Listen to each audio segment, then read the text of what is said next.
A startup from Coimbatore gave 14 crores as cash to its 140 employees as a bonus. On one hand, we see startups offering crazy bonuses, but there is also another side. A software engineer went from 28 LPA to 70 LPA after switching jobs, not just pay scale, but we are mostly confused whether to join a startup or a big MNC. Startups offer more opportunities to lead, but MNCs offer a fixed pattern. But MNCs are also providing you stability, whereas startups often fall miserably. This makes it confusing. So in today's video, we will compare the factors that you must research before deciding to join a startup or a big corporation. Also, we will see what the actual reality is in startups and MNCs. Work-life culture, pay, growth, and learning curve.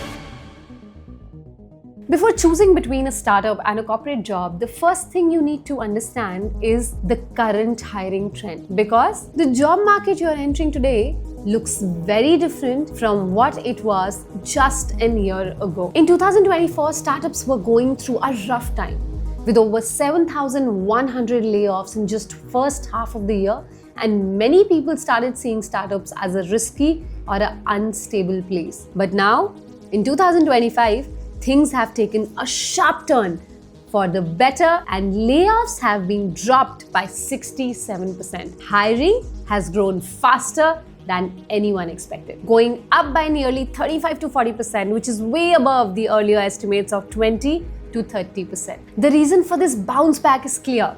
Startup funding improved, going up to $10.9 billion in 2024, and when the money flows into companies, hiring always follows, because new projects, new teams, and growth plans need people to run them.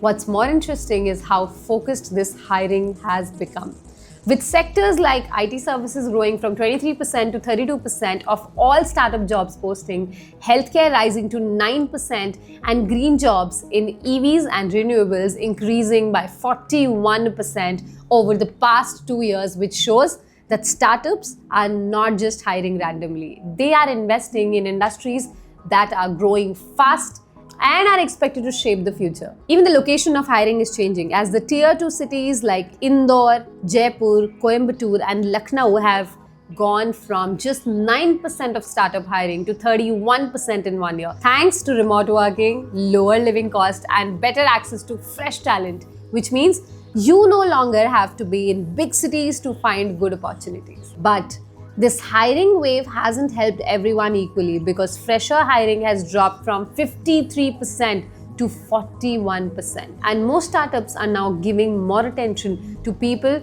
with 4 to 6 years of experience, or even 7 to 10 years of experience, especially for the roles in product, engineering, AI, revenue, and automation, because they want people who can take ownership and work independently. Still, the good news is that companies haven't completely stopped hiring freshers. 74% of Indian companies in early 2025 said they are open to entry-level hiring, and in the IT sector, that number was 59%. So there's still space, but you will need to be proactive, skilled, and ready to contribute from day one. Also, you need to know that this hiring surge is mostly coming from growth stage and late stage startups, because these companies have more stable teams and clearer plans, while early stage startups are still being careful with hiring, which means before joining any startup, it's smart to check how mature the company is and how secure the job might be. As of June 2024, there were about 20,000 active openings across startups, which is still less than the earlier high of 45,000 to 55,000. But with 60,000 new tech jobs expected in financial year 2025 and 80,000 more in financial year 2026, it's clear that hiring will keep growing and momentum is building again. So, when you compare this to corporate jobs where hiring is slower and more structured, you can clearly see the different corporates offer more security and steady roles. But startups are growing faster, opening roles in new sectors and hiring from new locations, which means they can give you faster growth and broad exposure if you're ready to take some calculated risks. Job security. Let's talk about job security, not from fear, but from the facts.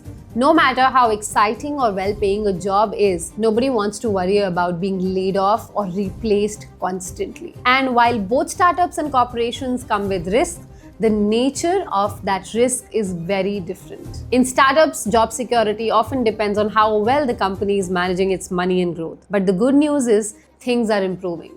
In the first half of 2025, the number of startup layoffs dropped by almost 67% to last year. Around 2,387 employees were laid off across 12 companies, which is a big fall from 7,100 plus layoffs in the same period in 2024.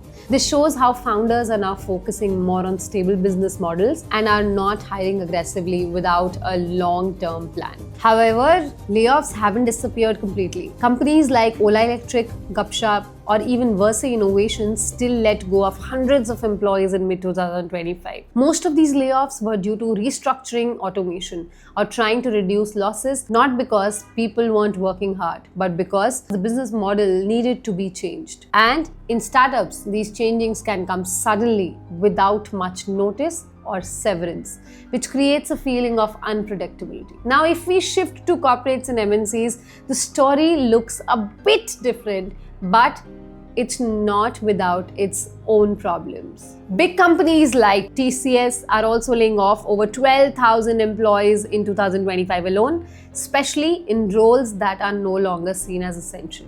This is happening due to a global slowdown, pressure to reduce costs, and the rise of AI taking over repetitive tasks. So while large firms seem more stable from the outside, they are even being forced to adapt and trim down. That said, corporations do follow more regulated processes. There are usually policies in place, notice periods, and some legal protection, especially in India, where labor laws make it harder to fire people overnight. But in tech and white-collar jobs, even big names are quietly letting people go, often in a more structured but equally tough way: pay and growth. Now let's talk about something that plays a huge role in any career decision: how much money you make and how fast you grow. And instead of saying one is better than the other, let's just look at how things actually work on both the sides. In most corporate jobs, your pay is usually more stable and predictable. You will have structured salary bands, fixed increments every year or during appraisal cycles, and your CTC is clearly laid out with fewer surprises. The offers might not look flashy at first, but money arrives on time. The benefits like PF, health insurances, bonuses, and leave policies all are well defined. And the system is designed to reward consistency over a period of time. Promotions also follow a process. You move up one step at a time, and it usually takes a couple of years between levels unless you're in a very high growth company, or maybe you have done something extraordinary. On the other hand, startups don't always follow the structure because they are built differently. In the early stages, you might get a lower fixed salary, but there's often a promise of equity, performance-based bonuses, or rapid growth in role and pay if the company keeps growing. Some people have seen their pay double or triple in 1 or 2 years, not because of the appraisals, but because they took up more work, delivered results, and moved into leadership roles very early. But this isn't guaranteed. If the startup struggles with funding or revenue, the raises may pause, and in some cases, even salaries get delayed. So while the upside is high, the downside is also real. One big difference lies in the speed of the growth. In startups, things move fast, there are fewer layers, decisions happen quickly, and if you are good at what you do, you can climb up faster, take bigger responsibilities, and even switch roles across teams. There is no need to wait for someone to retire or move out before you get a shot. But that speed also comes with pressure. There is no place to hide. You are judged by impact and not the time spent. In corporates, growth is steady. You build your base slowly, sometimes spend years on one type of work and then move to the next level. It can feel slow, but it also gives you time to develop strong foundations, polish your skills, and build a reputation within the system. It's not just about what you do, it's also about how long you have done it and how well you have followed the structure. Another thing to notice is the kind of recognition you get. In startups, if you're close to the leadership, your work can be noticed quickly.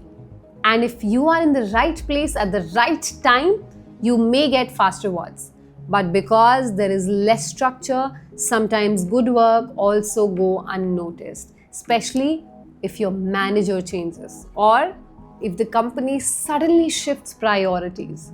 In corporates, recognition is slower, but usually more consistent. You get credit in reviews, your achievements are recorded in systems, and performance reviews have checks and balances. Even if it takes longer, your efforts are often tracked. So the real-time difference is not about which side pays more or which side grows faster. It's about how the system works and what kind of pace and risk you are comfortable with. Learning experience.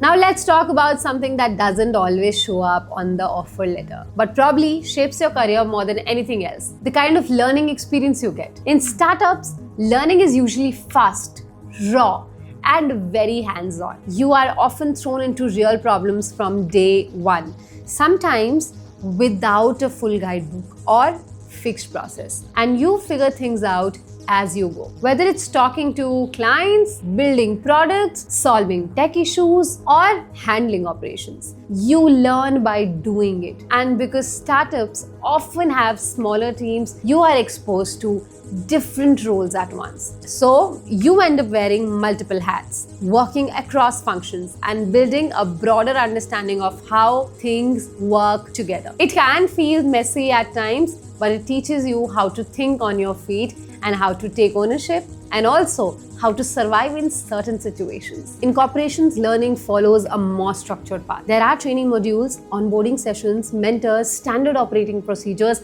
and defined goals for every level. You get time to settle in, understand your responsibilities clearly, and grow deeper in your specific area of work. You may not get to experiment with too many things early on, but the knowledge you build is solid, methodical, and detail-oriented. You learn how to work within systems and manage processes at scale and follow best practices that have been shaped over the years by experienced professionals. One major difference is how you grow confidence. In startups, confidence comes from taking risks, solving tough problems early, and being trusted with real decisions, even when you are just starting out. It's intense, but it builds a strong sense of self-belief. In corporations, confidence is built up step by step. Your managers usually don't push you into big decisions. They guide you through feedback, reviews, and learning milestones, which helps you become more sure over time without being overwhelmed too soon. Another part of learning is who you learn from.